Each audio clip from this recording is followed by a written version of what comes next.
Hello guys, welcome to my YouTube channel miles with Vidheesh. So இன்றைக்கி நம்ம பார்க்க போகிறது ஒரு ட்ராவல் வீடியோ. ஸோ அதாவது ஒரு சின்ன short travel from Chennai to Chengalpattu டிஸ்ட்ரிக்டில் இருக்கிற சிங்கப்பெருமாள் கோவிலுக்காக போகிறேன். ஸோ இன்றைக்கி வந்து டிஃப்ரெண்ட்டாக, யூஸ்வலாக வந்து எப்போவுமே பைக்கில் ஒரு காரில் போவோம். பட் இன்றைக்கி வந்து ஒரு டிஃப்ரெண்ட்டாக ஒரு ஸ்டேட் டிரான்ஸ்போர்ட் பஸ்ஸில் போகலான்னு சொல்லிட்டு கிளம்பியாச்சு. இந்த சிங்கப்பெருமாள் கோயில் வந்துட்டு ஆல்மோஸ்ட் சென்னையிலேருந்து ஒரு 50 கிலோமீட்டர்ஸ் டிஸ்டன்ஸில் இருக்குது. நீங்கள் தாம்பரத்துலேருந்து ஒரு 25 கிலோமீட்டர்ஸ் இருக்கும். ஸோ சென்னையிலேருந்தும் தாம்பரத்துலேருந்தும் நிறையா பஸ்ஸஸ் இருக்குது இந்த டெம்பிள் போகிறதுக்கு. ஆல்டர்னேட்டாக வந்துட்டு நீங்கள் இன்கேஸ் வந்து லோக்கல் ட்ரெயினில் கம்யூட் பண்ணணும்னு நினச்சாலும் யூ ஹாவ் ஸ்டேஷன் இன் சிங்கப்பெருமாள் கோயில். ஸோ நீங்கள் அங்கே இறங்கிட்டு அங்கேருந்து ஜஸ்ட் ஒரு 200 to 300 மீட்டர்ஸ் டிஸ்டன்ஸில் you can reach the temple. If you going by bus வந்துட்டு நீங்கள் ஜிஎஸ்டி ரோட்லேயே இறங்கிடலாம். ஸோ அங்கேருந்து ஜஸ்ட் ஒரு 100 மீட்டர்ஸ் டிஸ்டன்ஸில் நீங்கள் நடந்து போனாலே வந்து you can reach the temple. இப்போ நம்ம இறங்க வேண்டிய ஸ்டாப் வந்தாச்சு. ஆல்மோஸ்ட் திண்டிவனம் போகிற ரூட்டில் எல்லா பஸ்ஸும் இங்கே ஸ்டாப் பண்ணுவாங்க. ஸோ சிங்கப்பெருமாள் கோவிலில் இறங்கின உடனே பார்த்தீங்கன்னா you will see the over bridge for crossing the road. So அந்த பிரிட்ஜுக்கு முன்னாடி வந்து லெஃப்ட் சைடில் வே டு சிங்கப்பெருமாள் கோயில்ன்ற ஒரு போர்டு இருக்கும். ஸோ அது வழியாக போனீங்கன்னா லெஃப்ட் சைடில் வந்துட்டு ஒரு ரோடு போகும். ஸோ இங்கேருந்து ஜஸ்ட் ஒரு 100 மீட்டர்ஸில் வந்துட்டு நம்ம டெம்பிளை ரீச் பண்ணிடலாம். ஸோ ரெண்டு சைட்லேயும் பார்த்தீங்கன்னா it will be like a market road. So நீங்கள் ஏதாவது வாங்கினாலும் இங்கே பர்ச்சேஸ் பண்ணிக்கலாம். இப்போ நம்ம we have reached the temple. So நடந்து போகிறதுக்கான பாத்வே இது. ஸோ இன்கேஸ் வந்து நீங்கள் கார் இல்லை பைக்கில் வந்தீங்கன்னா இதுக்கு அடுத்த லெஃப்ட் எடுத்துகிட்டு நீங்கள் போனீங்கன்னா you can find the car parking. நீங்கள் நடந்து போகும்போது ரெண்டு பக்கத்துலேயும் வந்துட்டு ஷாப்ஸ் இருக்குது. ஸோ பூஜைக்கு தேவையான எல்லா பொருட்களும் இங்கே வாங்கிக்கலாம். ஸோ இப்படியே நீங்கள் நடந்து போனீங்கன்னா you can see the main entrance of the temple.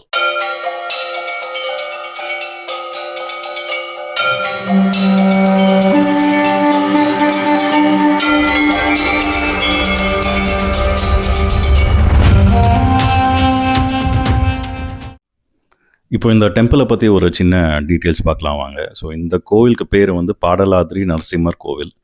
அதாவது பாடலாத்ரின்றது ஒரு Sanskrit word meaning red mountain or red hill. So இங்கே இருக்கிற நரசிம்மர் வந்து பார்த்திங்கன்னா ஒரு கோவமான, அதாவது ஒரு உக்ரமான தோற்றத்தில் தான் காட்சி அளிப்பார். ஸோ அதுக்காக தான் இந்த பேர் வந்திருக்குன்றது ஹிஸ்ட்ரியில் இருக்குது. ஸோ இது ஒரு 8th century Pallava rock cut temple dedicated to Vishnu. So நீங்கள் பல்லவர் கோவில் எல்லாமே பார்த்தீங்கன்னாவே ஒரு ராக்கெட் ஆர்கிடெக்சரில் தான் இருக்கும். ஸோ அதே மாதிரி தான் இந்த கோயிலும் வந்து ஒரு சின்ன மலையை வந்து குடஞ்சி ஒரு கோவிலாக கட்டியிருக்காங்க. ஸோ நரசிம்மரும் பார்த்திங்கன்னா ஒரு கேவுக்குள்ளே இருக்கிற மாதிரி தான் வந்துட்டு அதனுடைய தோற்றம் தெரியும். ஸோ நரசிம்மர் பக்கத்துலேயே வந்துட்டு அகோபிலம் தாயார் அப்படின்ற ஒரு சன்னதியும் இருக்குது. ஸோ இங்கே இருக்கிற ஒரு ஸ்பெஷாலிட்டி என்னென்னா, இங்கே இருக்கிற நரசிம்மருக்கு வந்து 3வது கண் இருக்குது, அதாவது நெற்றிக்கண். யூஸ்வலாக சிவனுக்கு தான் நெற்றிக்கண் இருக்கும். பட் இங்கே வந்துட்டு விஷ்ணுவுக்கும் வந்துட்டு நெற்றிக்கண் இருக்குது. ஸோ நீங்கள் வந்து சாமியை பார்க்கும்போதே அங்கே இருக்கிற அர்ச்சகர் வந்துட்டு அது காட்டுவார். அந்த நாமத்தை விளக்கி பார்க்கும்போது வந்துட்டு யூ கேன் see the நெற்றிக்கண். இன்னொரு ஸ்பெஷாலிட்டி என்னென்னா வந்துட்டு யூஸ்வலாக வந்து நம்ம வந்துட்டு கோவிலை வந்து பிரதட்சணம் பண்ணுவோம், அதாவது கோவிலை சுற்றிட்டு வருவோம் இல்லையா. இந்த இடத்துல வந்து எப்படின்னா வந்துட்டு கோவிலுக்கு பதிலாக அந்த கோவிலை ஒரு சின்ன ஒரு மலையில் தான் இருக்கும். ஸோ என்டையர் மலையில் மலையே வந்துட்டு நீங்கள் சுற்றி வர மாதிரி இருக்கும். ஸோ அது வந்து one of the speciality in this temple.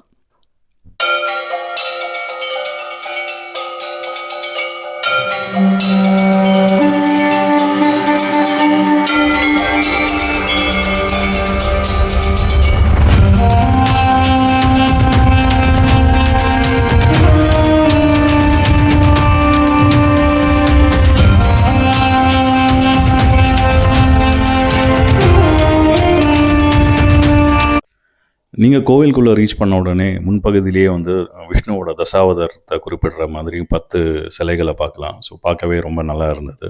So அது பக்கத்துலேயே கொடிமரமும் பலிப்பீடமும் இருந்துச்சு. ஸோ இதெல்லாம் நீங்கள் பார்த்துட்டு லெஃப்ட்டில் நீங்கள் போனீங்கன்னா தான் வந்துட்டு நரசிம்மரோட சன்னதிக்கு உள்ளே போகிற வழி. ஸோ அதுக்குள்ளே வீடியோ எடுக்க முடியாது. ஸோ அதனால் வந்துட்டு அதை நான் கேப்சர் பண்ணல. ஸோ நான் சாமியை பார்த்துட்டு வந்துட்டு கண்டினியூ பண்ணுறேன்.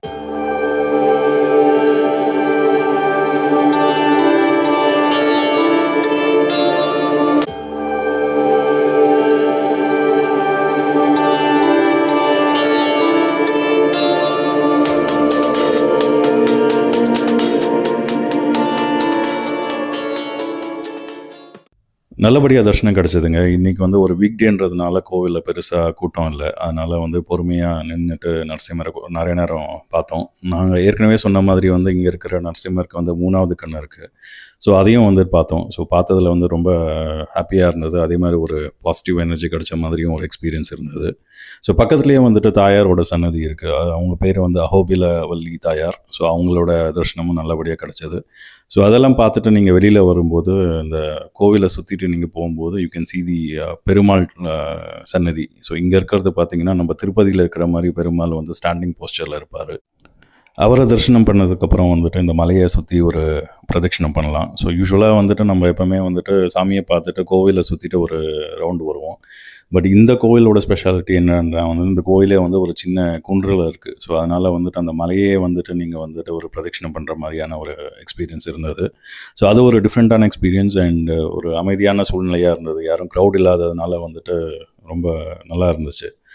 ஸோ நீங்க அப்படியே பார்த்தீங்கன்னா, இந்த மலைய பார்க்கலாம். ஸோ இங்க 2 கோபுரத்த பார்க்கலாம். ஒண்ணு வந்துட்டு நரசிம்மரோட கோபுரம். அது பக்கத்திலேயே வந்து பார்த்தீங்கன்னா, தாயாரோட கோபுரமும் இருக்கு.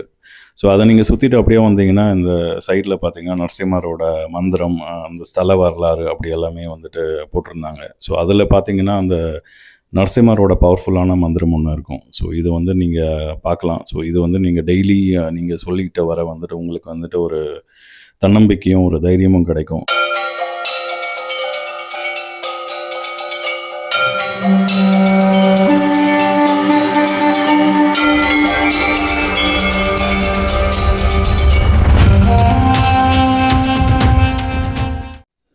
இப்ப நீங்க பார்க்கறது வந்து அழிஞ்சல் மரம் அப்படின்ற ஒரு மரம். ஸோ இது வந்துட்டு ஒரு புனிதமான மரம்னு கருதப்படுது. ஸோ இந்த மரத்த பத்தி வந்து ஆண்டாள் அவங்க வந்துட்டு எழுதின நாச்சியார் திருமொழின்ற பாடல்ல வந்து குறிப்பு இருக்கிறதா வந்துட்டு சொல்றாங்க.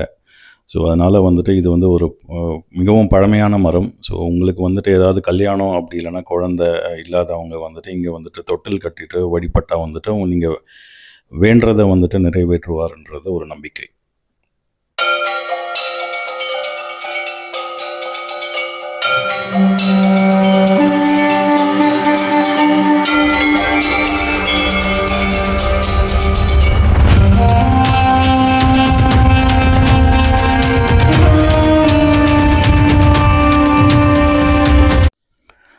மலையை ஃபுல்லாக சுற்றி கீழே இறங்கும்போது இந்த மாதிரி ஒரு நமஸ்காரம் பண்ணுற மாதிரி ஒரு ஸ்ட்ரக்சர் இருந்தது. ஸோ அது என்னன்னு தெரியல. மேபி இங்கே தான் நமஸ்காரம் பண்ணுவாங்களான்னு தெரியல. அப்படி உங்களுக்கு எதாவது தெரிஞ்சிச்சுன்னா நீங்கள் கமெண்ட் பண்ணுங்கள். ஸோ கீழே இறங்கி வந்ததும் நீங்கள் சில கடைகளை பார்க்கலாம். ஸோ அங்கே இருக்கிற சாமியோட ஃபோட்டோ, ஐடல்ஸ், மற்ற இதெல்லாம் வந்து விற்கிற ஒரு கடைகள் இருந்தது. ஸோ அது பக்கத்துலேயே வந்துட்டு நீங்கள் விளக்கேற்றுறதுக்கும் ஒரு சின்ன இடம் இருந்தது. அது பக்கத்தில் தான் ஆஞ்சநேயரோட சன்னதியும் இருந்தது.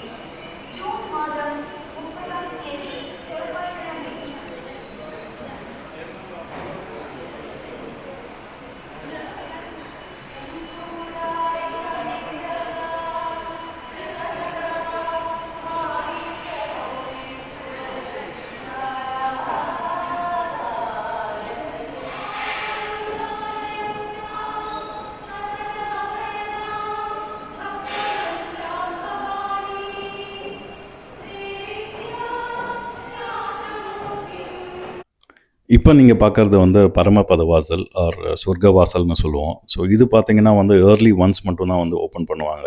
அதாவது மார்கழி மாதத்தில் நடக்கிற வைகுண்ட ஏகாதசின்ற ஒரு ஃபெஸ்டிவல் அன்றைக்கி மட்டும்தான் காலையில் வந்து 4 to 5 AM வந்துட்டு ஓப்பன் ஆகிருக்கும். ஸோ இந்த வாசல் மூலிமா வந்துட்டு நீங்கள் வந்து நரசிம்மரை தரிசனம் பண்ணலாம். அதர் டேஸில் வந்துட்டு இது எப்போவுமே வந்து க்ளோஸ்டாக தான் இருக்கும்.